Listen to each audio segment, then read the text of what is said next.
Assalamualaikum warahmatullahi wabarakatuh. Perkenalkan, nama saya Muhammad Renvil dari Prodi Manajemen. Saya akan menjelaskan tentang perpajakan.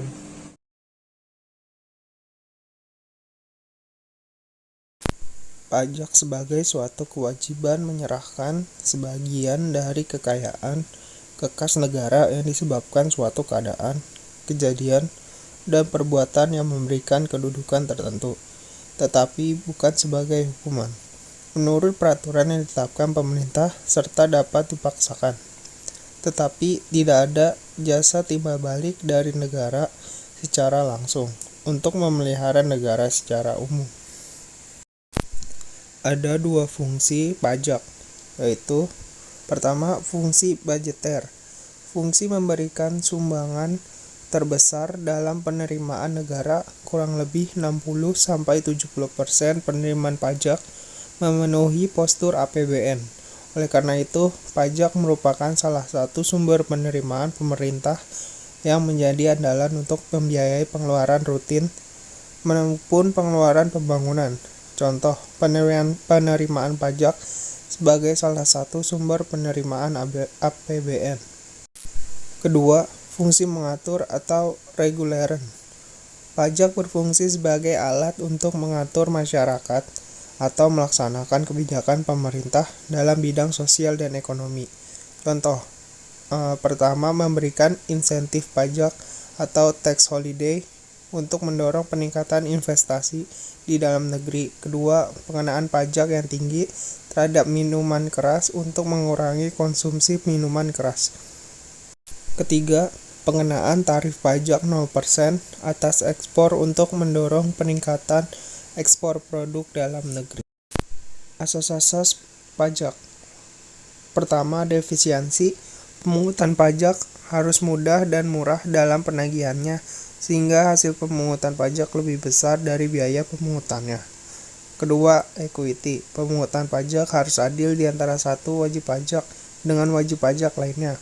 Pajak dikenakan kepada wajib pajak harus sebanding dengan kemampuannya untuk membayar pajak tersebut dan manfaat yang diterimanya. Ketiga, economic effects must be considered.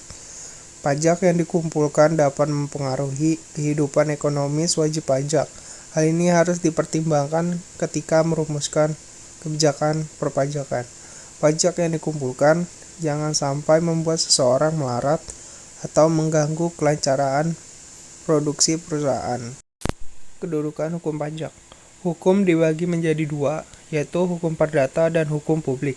Hukum perdata dapat dibagi menjadi hukum perorangan, hukum keluarga, hukum warisan, dan hukum harta kekayaan. Hukum publik adalah hukum yang mengatur hubungan antara penguasa dan warganya. Hukum publik terdiri dari hukum tata negara, hukum administrasi, hukum pajak, dan hukum pidana. Hukum pajak bagian dari hukum publik yang mengatur hubungan antara sebagai pemungut pajak dengan rakyat sebagai pembayar pajak. Dengan kata lain, hukum pajak menerangkan tentang siapa-siapa yang wajib pajak dan yang menjadi kewajiban mereka kepada pemerintah, hak-hak pemerintah, objek-objek apa yang dikenakan pajak, timbulnya dan hapusnya utang pajak, cara penagihan, dan cara pengajuan keberatan. Teori yang mendukung pemungutan pajak. 1. Teori asuransi. Negara bertugas melindungi orang dan atau warganya dengan segala kepentingannya, yaitu keselamatan dan keamanan jiwa dan harta bendanya. Oleh sebab itu, pembayaran pajak dianggap atau disamakan dengan pembayaran premi karena mendapat jaminan perlindungan dari negara. Kedua, teori kepentingan. Teori ini menekankan pembebanan pajak pada penduduk seluruhnya harus berdasarkan atas kepentingan orang masing-masing dalam tugas negara atau pemerintah atau yang bermanfaat baginya, termasuk juga perlindungan atas jiwa orang-orang itu serta harta bendanya. Pembayaran pajak dihubungkan dengan kepentingan orang-orang tersebut terhadap negara. Maka semakin besar kepentingan seorang terhadap negara, semakin besar pajak yang harus diwajibkan. 3. Teori daya pikul. Teori daya pikul mengandung suatu kesimpulan bahwa dasar keadilan dalam pemungutan pajak adalah terletak pada jasa-jasa yang diberikan oleh negara kepada warganya, yaitu perlindungan atas jasa dan harta bendanya. Untuk memenuhi kepentingan tersebut, dibutuhkan adanya biaya yang harus dipikul oleh warga dalam bentuk pajak. Yang menjadi pokok pangkal dari teori ini adalah asas pajak, yaitu tekanan pajak itu haruslah sama beratnya untuk setiap orang. Pajak harus dibayar sesuai dengan daya pikul seseorang, dan untuk mengukur daya pikul dapat dilihat dari penghasilan, kekayaan, dan besarnya pengeluaran seseorang, dan memperhatikan besar kecilnya jumlah tanggungan. 4. Teori bakti. Teori ini didasarkan pada paham organisasi negara yang mengajarkan bahwa negara sebagai organisasi mempunyai tugas untuk menyelenggarakan kepentingan umum. Negara mempunyai hak mutlak untuk memungut pajak, dan rakyat harus membayar pajak sebagai tanda baktinya terhadap negara. Dengan demikian, dasar hukum pajak terletak pada hubungan masyarakat dengan negara. 5. Teori asas daya beli. Menurut teori ini, fungsi pemungutan pajak yaitu mengambil daya beli dari rumah tangga masyarakat untuk rumah tangga negara, kemudian menyalurkan kembali ke masyarakat dengan maksud untuk memelihara kehidupan masyarakat dan untuk membawa ke arah tertentu, yaitu kesejahteraan. Jadi penyelenggaraan kepentingan masyarakat inilah yang dianggap sebagai dasar keadilan pemungutan pajak, bukan kepentingan individu, juga bukan kepentingan negara, melainkan kepentingan-kepentingan masyarakat yang meliputi keduanya. Timbulnya pajak terutang. Timbulnya utang pajak terdapat perbedaan pendapat atau persepsi di kalangan ahli hukum pajak karena sudut pandang yang dijadikan sebagai pokok bahasan yang berbeda pula. Perbedaan itu sebagai wacana terbaik dalam perkembangan hukum pajak di masa kini maupun di masa mendatang. Kapan timbulnya utang pajak merupakan kajian dari hukum pajak untuk menentukannya. Tetapi dalam hal ini terdapat dua teori yang membicarakannya, yakni teori material dan teori formil. Pertama, itu ajaran formil. Utang pajak timbul karena dikeluarkannya surat ketetapan pajak oleh Fiskus. Ajaran ini ditetapkan pada Official Assessment System. 2. Ajaran material. Utang pajak timbul karena berlakunya undang-undang. Seseorang dikenai pajak karena suatu keadaan dan perbuatan. Ajaran ini ditetapkan pada Self-Assessment System. Jenis-jenis pajak penghasilan. 1. Ada pajak penghasilan pasal 21. Pengertian pajak penghasilan pasal 21 berdasarkan Peraturan Direktorat Jenderal Pajak per 32-PJ-2015 adalah pajak atas penghasilan berupa gaji, upah honorarium, tunjangan, dan pembayaran lainnya dengan nama dan bentuk apapun sehubungan dengan pekerjaan atau jabatan, jasa, dan kegiatan yang dilakukan oleh orang pribadi sebagai subjek pajak dalam negeri. 2. Pajak penghasilan pasal 22. Pajak penghasilan pasal 22 biasanya dikenakan kepada badan usaha tertentu, baik usaha milik pemerintah atau swasta yang kegiatannya berhubungan dengan perdagangan ekspor-impor dan juga penjualan barang mewah. 3. Pajak penghasilan pasal 23. Pajak penghasilan pasal 23 merupakan pajak yang dipotong oleh pemungut pajak yang dikenakan pada penghasilan atau penyerahan jasa, hadiah, royalti, dan lainnya, selain yang telah dipotong oleh pajak penghasilan pasal 21. Untuk tarif akan dikenakan atas nilai DPP dari penghasilannya, dan pada pajak penghasilan ini ada dua jenis tarif yang akan dikenakan adalah 15% dan 2% tergantung pada objeknya. Contohnya, seperti imbalan jasa, maka akan dikenakan tarif sebesar 2%. 4. Pajak penghasilan pasal 4 ayat 2. Pajak penghasilan pasal 4 ayat 2 ini merupakan pajak atas jenis penghasilan yang wajib pajak dapatkan dan pemotongannya bersifat final oleh wajib pajak badan maupun wajib pajak pribadi dan tidak bisa dikreditkan dengan pajak penghasilan terutang.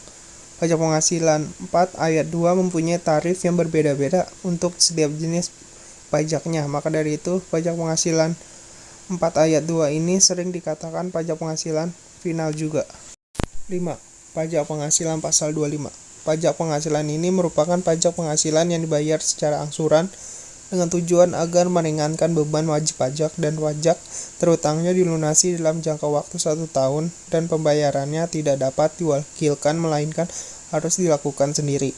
6. Pajak penghasilan pasal 26. Pajak penghasilan pasal 26 merupakan pajak penghasilan yang dipotong dari badan usaha di Indonesia atas transaksi pembayaran seperti gaji, bunga, dan sejenisnya kepada wajib pajak luar negeri selain bentuk usaha tetap atau BUT di Indonesia. 7. Pajak penghasilan pasal 29. Pajak penghasilan pasal 29 merupakan pajak penghasilan kurang bayar dalam SPT tahunan pajak penghasilan yang dihasilkan dari nilai pajak terutang dikurangi dengan kredit pajak penghasilan 21, 22, 23, 24 dan pajak penghasilan pasal 25 dari suatu perusahaan dalam satu tahun pajak. 8. Pajak penghasilan pasal 15. Pajak penghasilan pasal 15 adalah pajak yang dipungut dari wajib pajak yang mempunyai atau pada bidang industri pelayaran dan juga penerbangan nasional. Adapun bisnis lain yang bisa terkena pajak penghasilan 15 yaitu seperti perusahaan pengeboran minyak sesuai dengan keputusan DJP nomor Cap 529/PJ/2019. Pajakku menyediakan akses untuk e-filing yang akan memudahkan wajib pajak dalam melakukan kewajiban pelaporan pajak, termasuk jenis pajak penghasilan, sehingga pelapor menjadi cepat, mudah, dan nyaman. Segera hubungi Pajakku untuk segala keperluan perpajakan Anda. 9. Pajak penghasilan pasal 19. Pajak penghasilan pasal 19 merupakan pajak yang dipungut atas penilaian aset tetap yang ketika dinilai kembali terdapat selisih untung dan atau harga beli untuk saat ini jauh lebih murah dibandingkan nilai pasarnya. Sebagaimana yang dimaksud dengan penilaian yang mana dapat diartikan sebagai revaluasi. Pajak bumi dan bangunan adalah pungutan yang harus dibayar atas keberadaan bumi dan bangunan yang memberikan manfaat dan status sosial ekonomi bagi seseorang atau badan yang mempunyai hak atasnya atau mendapatkan manfaat padanya. Karena pajak bumi dan bangunan bersifat material, besaran tarif ditentukan dari luas dan kondisi tanah atau bangunan yang ada. Objek bumi dalam pajak bumi dan bangunan meliputi sawah, ladang, kebun, tanah, pekarangan, tambang. Sedangkan objek bangunan dalam pajak bumi dan bangunan meliputi rumah tinggal, bangunan usaha, gedung bertingkat, pusat perbelanjaan, pagar mewah, kolam renang, jalan tol. Sebenarnya, tidak semua tanah dan bangunan yang ada dapat menjadi objek dalam pajak bumi dan bangunan. Ada beberapa objek yang tidak masuk ke dalam objek pajak bumi dan bangunan. Objek tersebut dilihat berdasarkan manfaat dan kegunaannya, yaitu dipergunakan untuk kepentingan umum di bidang-bidang berikut ini: sosial, ibadah, kesehatan, kebudayaan, pendidikan, sejarah. Pajak bumi dan bangunan pada dasarnya diatur dalam beberapa undang-undang di Indonesia, yaitu 1. Undang-Undang Nomor 12 yaitu Tahun 1994 tentang perubahan atas Undang-Undang Nomor 12 Tahun 1985 terkait pajak bumi dan bangunan yang mengatur semua tentang pungutan atas pajak bumi dan bangunan. 2. Undang-Undang Nomor 28 Tahun 2009 tentang pajak dan retribusi daerah yang menjelaskan: pertama, bahwa pemerintah kabupaten atau pemerintah kota memiliki wewenang dalam melakukan pemungutan atas pajak bumi dan bangunan di sekitar pedesaan dan perkotaan. Kedua, bahwa pemerintah atau pusat memiliki wewenang terhadap sektor pertambangan, perhutanan, dan perkebunan. Terdapat 3 tahap yang dilakukan dalam menghitung pajak bumi dan bangunan, yaitu: pertama, menetapkan nilai jual objek pajak atau NJOP. Definisi dari nilai jual objek pajak sendiri merupakan besarnya harga atas objek baik bumi maupun bangunan, atau dapat dikatakan pula sebagai harga untuk properti tanah dan bangunan. Sebelum menghitung beberapa besarnya pajak bumi dan bangunan yang harus dibayarkan, maka langkah pertama harus mengetahui terlebih dulu harga dari tanah dan bangunan tersebut. Kedua, menentukan nilai jual kena pajak.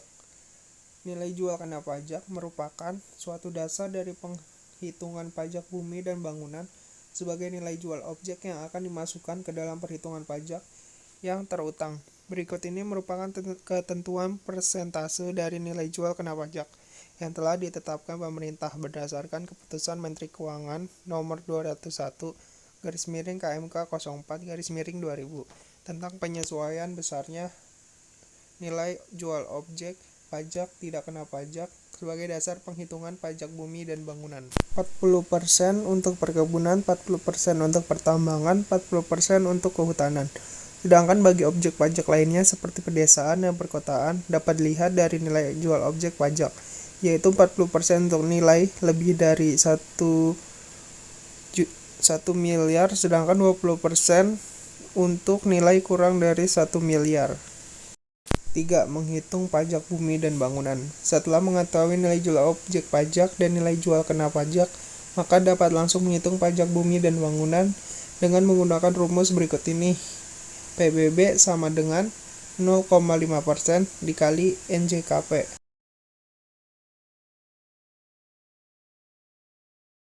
Baiklah, sekian dari saya. Kurang lebihnya mohon maaf. Assalamualaikum warahmatullahi wabarakatuh.